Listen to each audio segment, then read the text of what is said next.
A young boy taken in by a guardian who treats him like family begins his journey under the man's strict sword training.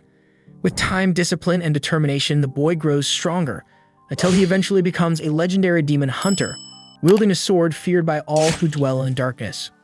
On a freezing night, Suzu gets dragged across the dirt and shoved into a shed by her bastard of a father, who can't even hide how much he hates looking at her. He says straight up he wishes she was never born, then locks the door and leaves her to freeze alone till morning like it's nothing. Not long after, her brother Jinta slips outside and runs to let her out. But when he opens the shed, he freezes because she's gone. Panic hits instantly, so he tears through the village in the dark, calling her name, looking everywhere like a man possessed, until he finally spots her crossing the old bridge at the edge of town. He runs to her breath ragged and tells her how sorry he is. Sorry for not standing up to their father. Sorry for being too weak to protect her, knowing full well that any attempt to protect her would only land him in trouble. Suzu was born with a demon eye in feudal Japan, has long been branded a cursed child, and treated as nothing more than a worthless pest. Aware that her fate is sealed with such an affliction, she tells Jinta to just go home without her. After a long, heavy moment of silence, Jinta, overwhelmed by love for his sister, declares that he cherishes her more than the rest of their family, so he takes her hand and pleads with her to run away with him. They take off together with no clue where they're headed, just putting the village behind them. Rain pours harder and the cold bites deep into their skin. Eventually, Jinta finds an old ruined building and they crawl inside, soaking wet and shaking, so they huddle close for warmth. Suzu passes out first, and just as Jinta's about to do the same, he notices a man approaching and hears him say something about taking them in. Next thing Jinta knows, he's waking up on the man's back, still half asleep. Suzu walks silently beside him, holding the man's hand. Relieved to see Jinta awake, the man sets him down, and they continue until they reach his village called Kadono, a community largely composed of blacksmiths renowned for forging katanas, all hard at work.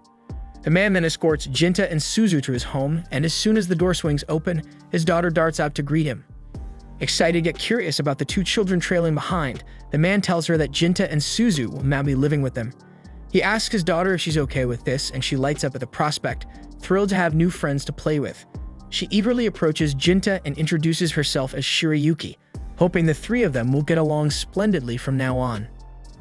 That night, Jinta can't fall asleep, so Motoharu asks if something's bothering him. He's sitting nearby, cleaning his sword, so Jinta ends up asking if he's a samurai, but Motoharu says he's not.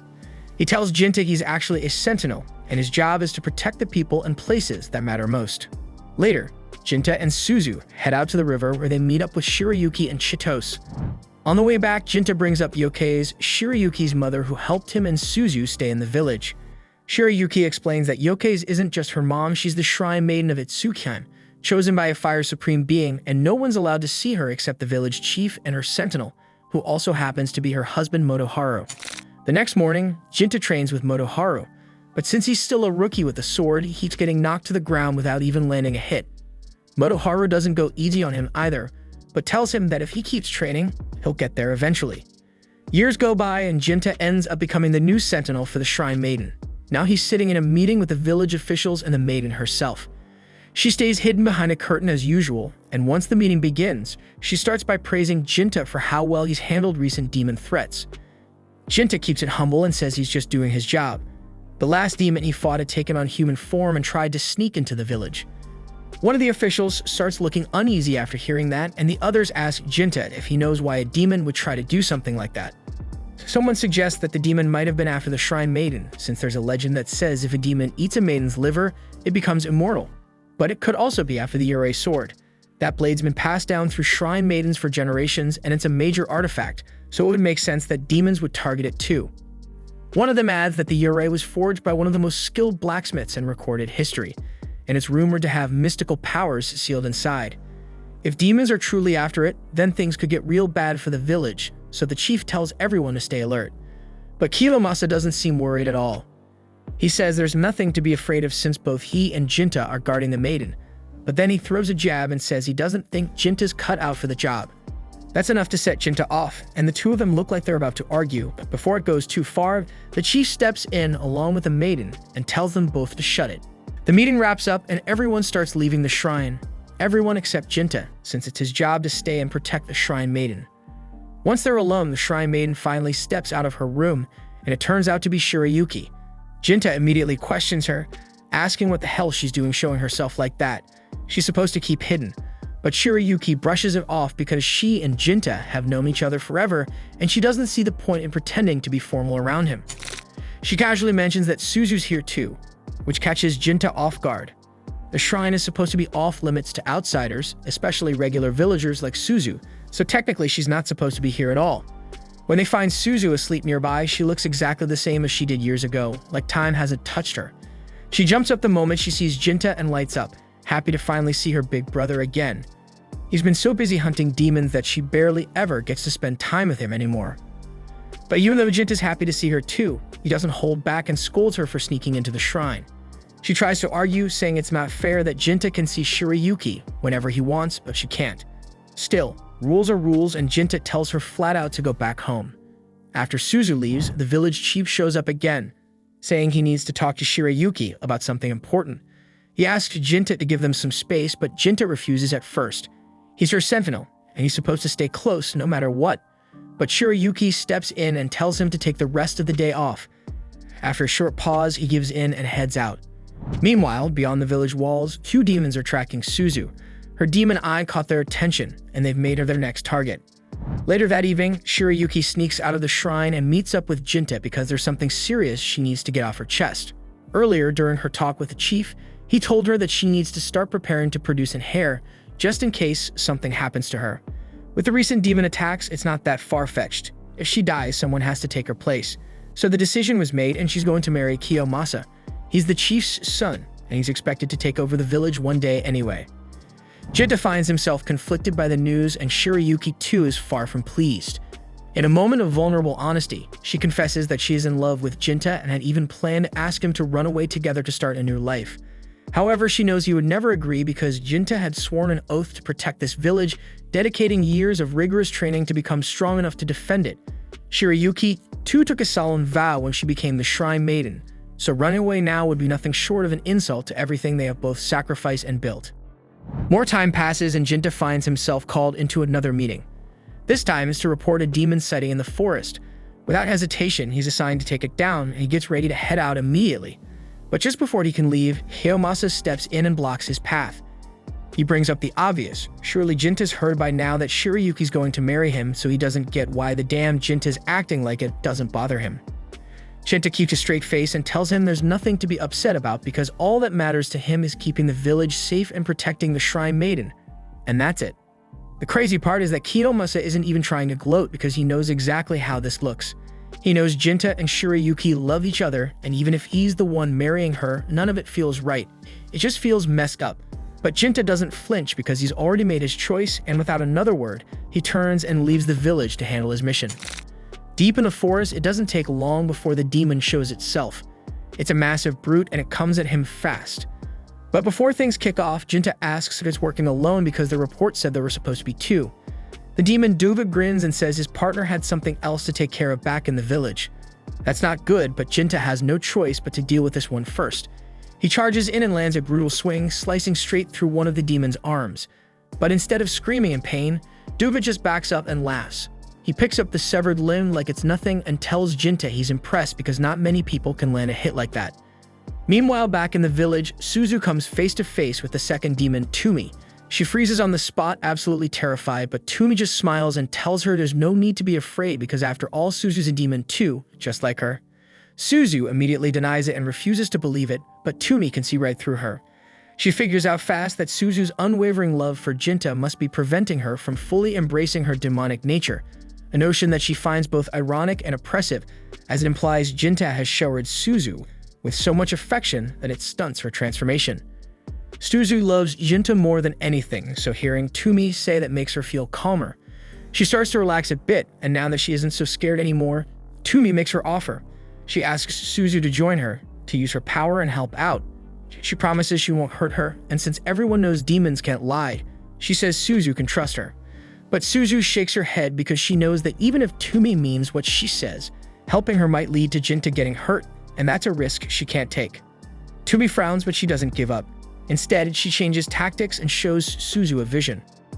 In the vision, Suzu sees Shirayuki undressing and preparing to do the wild deed in the shrine, and this shit sight makes Suzu's stomach turn. Not because of what she's doing, but because it's not Jinta doing it with her. and that's what really guts her. She turns to Tumi shaken and asks if the vision she saw was real. Tumi explains that her ability lets her see into the future, and she can project those visions into someone else's mind, which is exactly what Suzu just experienced. But if she still doesn't believe it, Tumi says she's more than willing to take her to the shrine right now so she can see the whole hot show with her own eyes.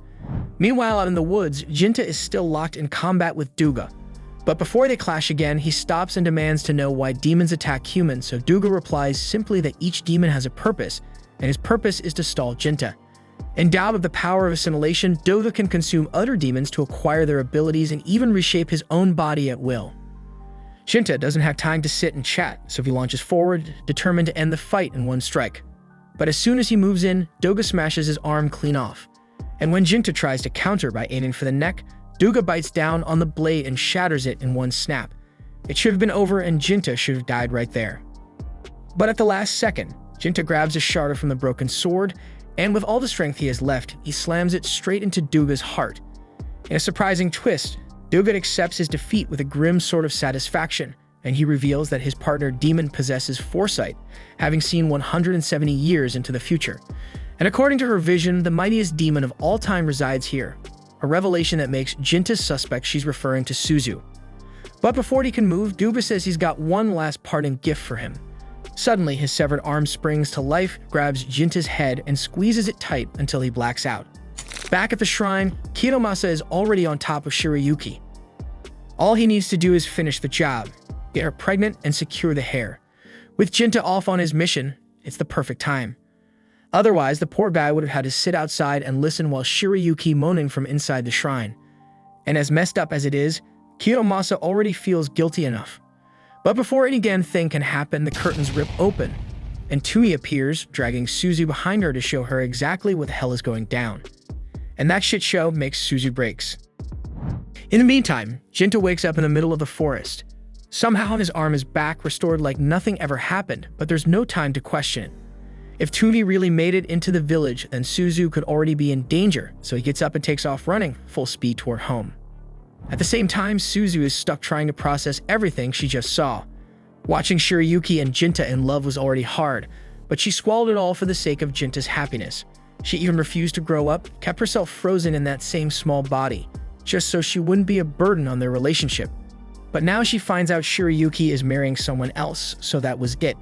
That was the last crack before everything shattered, and her mind breaks because she couldn't believe Shirayuki would throw Jinta away like that. Then with a few twisted words from Tumi, Suzu completely snaps and decides that Shirayuki has to die. Her demon power erupts like wildfire and the entire room floods with black smoke, and her body begins to change, maturing into her adult form in a matter of seconds. Kiromasa grabs the legendary sword and charges at her, but before he can even swing, Tumi steps in and knocks him out cold. Then she drags him outside, saying she has her own plans for him. And just like that, Shirayuki is left face to face with Suzu. Not long after, Jinta arrives at the shrine, relieved to find that Shirayuki is still alive. He rushes to embrace her, only for his relief to turn to horror, because a split second later, Suzu slashes off Shirayuki's head. Stunned into silence, Jinta watches as Suzu steps from the shadows, holding the severed head in her grasp like it's nothing. When he demands to know why she did it, Suzu launches into her explanation about the marriage, about the betrayal, about how it wasn't fair. But Jinta doesn't care because he already knew. And even if he didn't, it still doesn't justify killing her. So at that moment, he realizes that the Suzu he once cared for has vanished. And now with Shirayuki dead, Jinta realizes he has nothing left to care about, only vengeance. As the battle within him intensifies, a demonic arm begins to merge with the rest of Jinta's body, transforming him into something altogether different.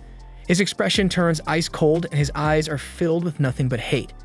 And when he looks at Suzu now, it's not with sadness, it's with pure disgust.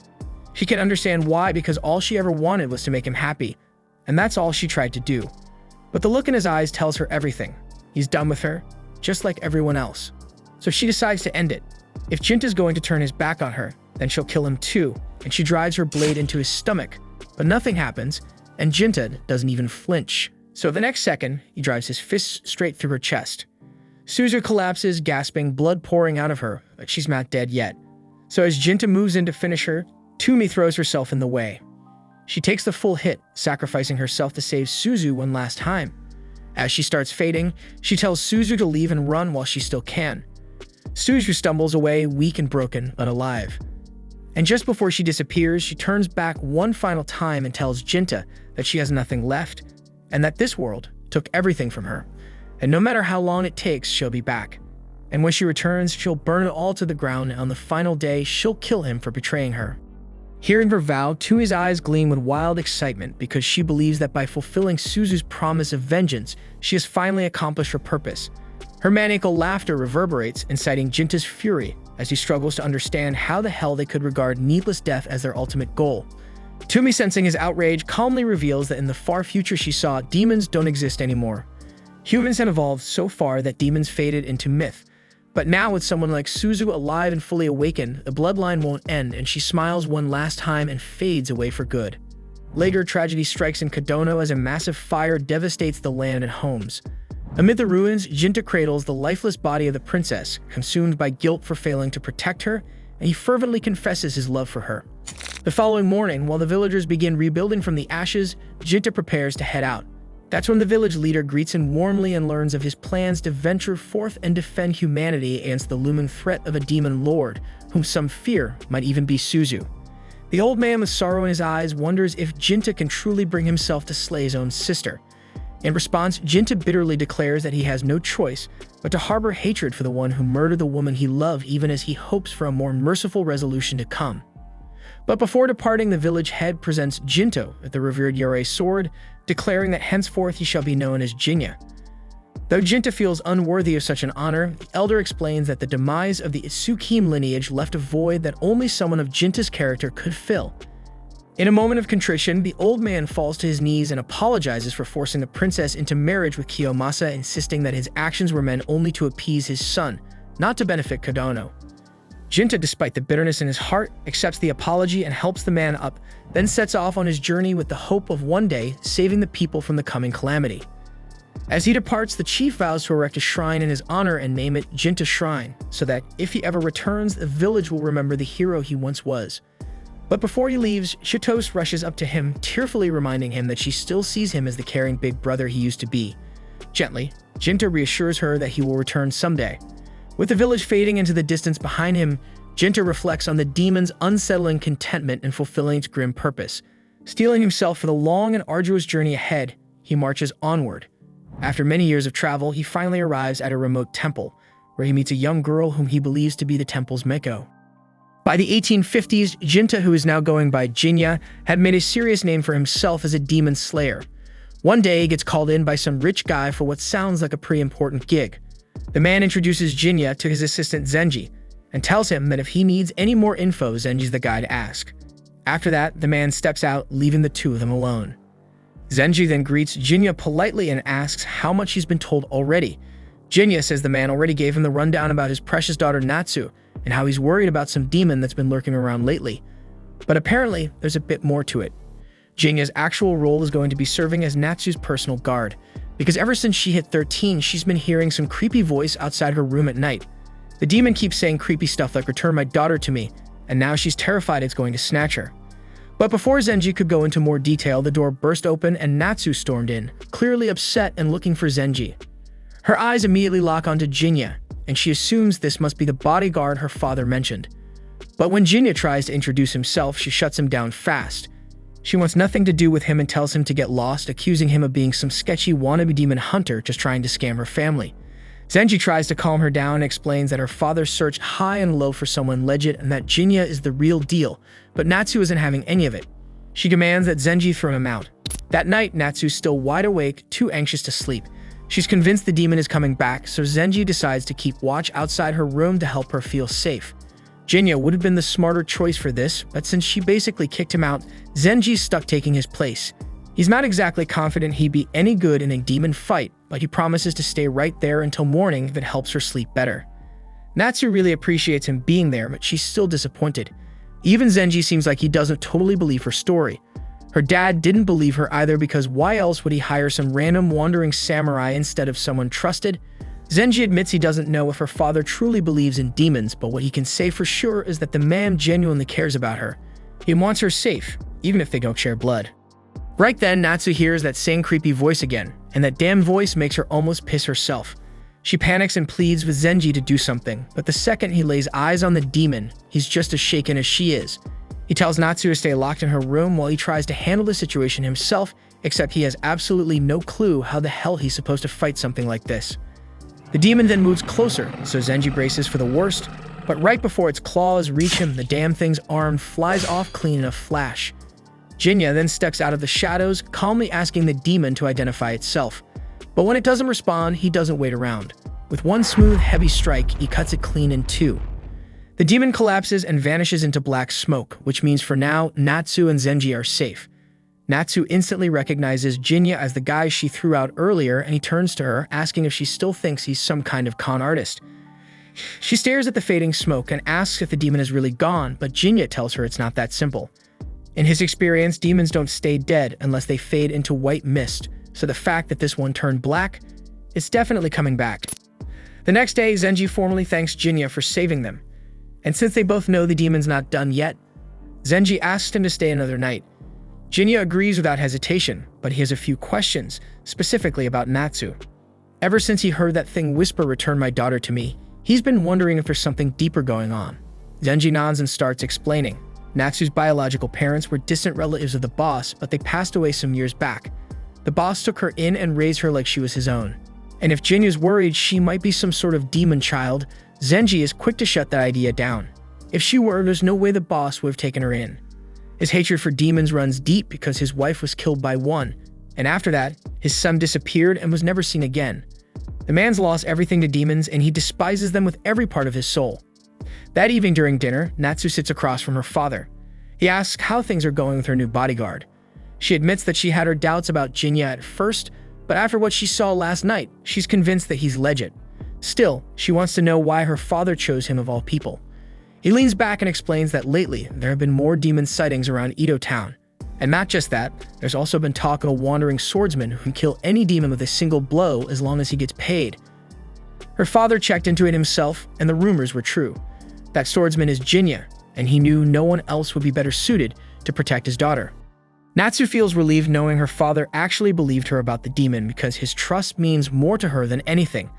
And ever since he took her in, she's been genuinely happy. But even with that, it hasn't been easy. She's constantly had to deal with the cruel things people say about her behind her back, and it's worn her down. Later that evening as planned, Zenji and Jinya are sitting near Natsu's room to keep watch. Out of nowhere, Natsu steps out and asks for Jinya's name, since she never actually let him introduce himself properly before. Now that she sees how much her father trusts him, she's decided to trust him too. Jinya notices right away how deeply Natsu cares about her adoptive father Juzo, but honestly, it makes sense. He gave her a home where she had nowhere else to go, so of course she's grateful. While they're on the subject, Jinya brings up something he's been wondering about. He asks her if she knows anything about the rumors surrounding Juzo's missing son. But the moment he says it, Natsu snaps and says she doesn't know anything, her voice sharp and defensive. Clearly, it's not something she's ready to talk about, so Jinya doesn't push it. He backs off, deciding it's not worth upsetting her right now. But then Natsu asks if it's even possible for a demon and a human to have a child, and Jinya tells her it is. That answer seems to shake her a bit, and she starts wondering out loud if maybe she is the daughter of that demon that's been stalking her. But Jinya shuts that idea down immediately. He tells her there's no way she's related to that thing. She asks him how he can be so sure, and Jinya explains that he's crossed paths with this demon before, so he knows what it is. And he knows it's not her mother. He then explains that demons can be born in a few different ways. Some come from two demons, others from a demon and a human. But in rarer cases, a demon doesn't need parents at all. Sometimes demons just appear. When heavy emotions, usually anger, grief, or hate, build up inside people and fester long enough, they can take shape and manifest into creatures like the one that's been haunting her. Right then, the demon shows up again and Natsu starts to panic. But Jinya calmly walks toward the thing and tries talking to it, asking for its name. But it's clearly not the type that can think, let alone speak. As it lunges at him, Jinya smacks it clean across the face and pins it straight into the ground like it's nothing. Zenji shouts to Jinya to just finish the damn thing already, but Jinya shakes his head and says there's no point, it'll just come back. Natsu, completely confused, asks why. So Jinya explains that this thing wasn't summoned or sent, it was born, and its birth came from her emotions. It manifested because deep down Natsu believed that if something terrifying happened, like a demon attack, it would make her father pay more attention to her.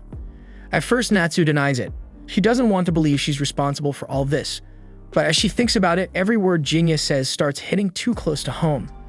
All she ever really wanted was to be seen as Juzu's real daughter. She thought if she was in danger, if she was vulnerable enough, maybe finally he'd treat her like family. And somehow, out of those feelings, this monster appeared. Jinya tells her that the only real way to get rid of the demon is to get a grip on her feelings, to face them instead of hiding behind them. Natsu says she doesn't even know how to begin doing that, so Jinya tells her it's not that complicated. She just needs to be honest and accept how she feels, then look him in the eye and ask him to end it. Natsu takes a moment, and in that silence, everything becomes clear. She just wanted to be loved by Juzu, like she mattered to him for real. But somewhere along the way, she convinced herself that he didn't, and he will never would. So she started believing that if she were in danger, maybe he'd finally see her. And now that twisted, desperate part of her is standing right in front of her in the shape of this thing. So in some way, this demon is her. But Zenji steps in before she gets lost in that guilt. He tells her not to let that thought get to her. Sure, the demon came from her pain, but what matters now is moving past it. He reminds her that Juzu does love her, more than she knows. And she loves him back just as much, but neither of them has ever been good at showing it. Zenji promises to help her work through that from now on. And hearing that finally gives her the strength to let go of the feelings that created the demon in the first place. Then with a deep breath, Natsu tells Jinya to end it. And without hesitation, Jinya draws his blade and slices the creature clean in two. This time it fades into a soft white mist, and that's the sign Jinya was waiting for, and the demon won't be coming back. Or so it seems, because later that night, once Natsu is sound asleep, something unexpected happens. The demon's form starts to reappear. Jinya, who stayed up just in case, isn't surprised because he suspected this might happen. If the demon had been made purely from Natsu's emotions, then it should have vanished the second she let go, but it didn't. Which means someone else's pain must have been part of it too. And in this house, in this region, the only other person who ever came close to becoming a demon was Juzu's late wife. Then with Natsu's feelings no longer fueling it, the demon starts to fall apart, and it's struggling to keep its form together. But as it cries out for its daughter again, it doesn't call for Natsu, it calls for Suzu. That's when everything clicks. Jinya isn't just some wandering swordsman, he's Juzu's long-lost son. And this demon is Suzu and Jinya's mother. The thing is, Jinya doesn't really remember much about his mother from when she was alive. But even so, seeing what she became hurts him, so the only thing he can do now is set her free, to give her the peace she was never able to find on her own. The next morning, Jinya gets ready to leave. As he's heading out, Zenji and Natsu come to see him off and thank him one more time. But Jinya just waves it off, saying he's already been paid, and truth be told, this was something he needed to do anyway. Natsu tilts her head confused, so Jinya explains that with age comes perspective. Looking back now, he can see things more clearly than he ever could back then. He always thought taking Suzu and running away was the right thing to do. Maybe it was, maybe it wasn't, but he never stopped to think how that choice might have affected the people he left behind, or the world they were part of. Natsu still doesn't really get it, so Jinya just smiles and tells her to never take her father's kindness for granted. He then turns around and walks off, and a short moment later, Juzu steps outside. Zenji asks why he didn't come out sooner to say goodbye, but Juzu shrugs. He didn't need to because he already knew Jinya would handle everything. Zenji asks how he could be so sure, why put so much faith in a guy he barely knows, but Juzu simply says that it's only natural for a father to believe in his son. They still haven't figured out that Jinya is his son, and he doesn't plan to explain anything to them. Then he tells Zenji to quit standing around and get back to work before he ends up demoted. Not wanting to push his luck, Zenji hurries off to his duties, leaving Juzu standing there alone. Right before he turns to leave, Natsu calls out to him. She asks if there's anything she can do to help around the estate. He raises an eyebrow and asks why she's suddenly offering. She says Jinya told her she should try to repay her father's kindness, and that gets a rare smile out of Juzu. It means a lot to him to know that Jinya still sees him as someone worth respecting. But he gently tells her that she doesn't owe him anything. Because the best thing a child can ever do for a parent is live a good, happy life. He then goes inside, leaving Natsu so happy by his words, but she still wants to help around, so she goes after him. The story then jumps forward to the year 1853, where we find Jinya calmly waiting for his soba at a quiet little noodle shop. The owner's daughter brings over his bowl with careful hands, and her father smiles, clearly proud that she's finally getting the hang of serving customers. The shop owner strikes up a conversation, mentioning that there's been disturbing talk lately, rumors about a serial killer haunting the streets. With a worried glance at his daughter, he admits it's starting to make him nervous. He sighs and says he wishes the emperor would just pull himself together already, but Jinya quickly tells him to watch his mouth. The owner agrees, laughing awkwardly. Last thing he wants is for his shop to be burned down barely 10 days after opening. He admits he actually got this place for cheap after buying it from the previous owner, but now he's wondering why Jinya has been showing up for soba 5 days in a row, considering how empty the place always is. His daughter warns him that he's probably going to scare off the one customer they do have, but the owner waves it off, saying they're just making small talk. Then he turns to Jinya and asks how the soba tastes. Jinya gives it a straight answer. It's not bad, just plain. The owner chuckles and admits that he doesn't have much talent for cooking. He only makes soba because he loves it. Jinya can't help but ask why he even opened a shop, and the man simply says he had his reasons. After finishing his meal, Jinya pays the bill, and the owner casually notes that he seems to be doing all right financially for a ronin. Jinya shrugs and says he earns his money by slaying demons. The owner laughs, thinking Jinya is joking, but Jinya just heads for the door without another word. Before he can leave, the owner stops him and brings up something strange. According to the rumors, this so-called slasher doesn't use a sword. Every body I've found so far has been torn to shreds, completely mangled. What's worse is the numbers don't line up. More people have gone missing than bodies recovered, so folks are starting to believe it's not a human doing this. They're saying it has to be demons. Jinya asks where these incidents usually happen, and the owner tells him the sightings have been around the Edobashi area. As Jinya steps out, the daughter calls out to him, asking him to be careful, but he simply replies that he's not a kid. That night, Jinya positions himself by a bridge, waiting in the shadows for the demon to show up.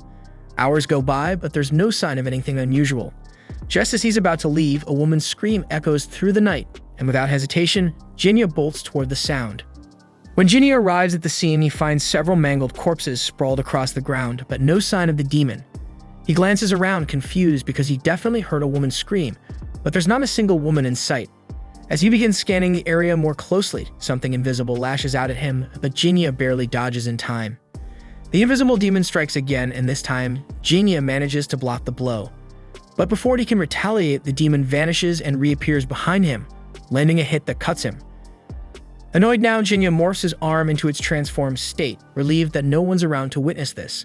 The demon charges once more, but this time Jinya counters, shattering its blade in the process. The creature tries to escape, but Jinya lands a deep slash before it can flee and calls it the Slasher. Hearing the name, the demon suddenly stops and becomes visible, revealing himself. Jinya narrows his eyes and demands a name, warning that if he doesn't get one, the next swing will be fatal. The demon finally introduces himself as Mosuk, so Jinya doesn't hesitate and moves in to finish him off, but Mosuk throws up his hands and says he doesn't want to fight. Jinya halts, confused because if he didn't want to fight, then why attack? Mosuk explains that he thought Jinya was the serial killer. He'd heard the same rumors about a demon behind the murders, so he followed a strong demonic scent and ran into Jinya. The moment Jinya called him the Slasher, he realized he made a mistake. Still confused, Jinya asks why a demon would be hunting down a killer in the first place. Mosuk replies that this isn't the place for a chat because someone might spot them here, so they should talk somewhere private. Cut to the two of them sitting inside Mosuk's home, where the demon now looks entirely human. Mosuk then explains that as demons get older, many choose to live quiet lives by blending into society. They don't exactly lie, but they do hide the truth, and Jinya knows that much already. Mosuk then pours them both some cheap liquor and assures Jinya it's not poisoned, but Jinya says that it wouldn't matter because poison wouldn't kill him anyway. As they drink, Mosuk explains that he's just a regular villager, scraping by in a dingy back alley house, but Jinya knows better. Mosuk is a demon, a rare kind capable of completely erasing his presence from the world, and Mosuk explains that his ability is called invisibility. He's one of the superior demons, the kind that's lived for over a century. Jinya's surprised because he expected someone that old to be a lot stronger. But Mosuk chuckles and explains that the title superior refers to their awakened abilities, not their raw strength. In fact, some superior demons like him are physically weaker and slower than even the average demon. Jinya gets the sense that Mosuk really isn't the killer, and Mosuk knows Jinya isn't either. Jinya decides to believe him, but something still doesn't sit right. If Mosuk thought he was the Slasher, why did he go straight for the kill instead of confirming it first? Mosuk admits it was personal and asks Jinya if he's heard the rumors about the disappearances. Jinya says that he has, and he even confirmed it himself earlier when he heard a woman scream, but found no trace of her body. That's when Mosuk tells him the truth.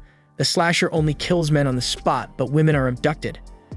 Jinya asks how he can be so sure, so Mosuk clenches his fist and tells him that the demon took his wife.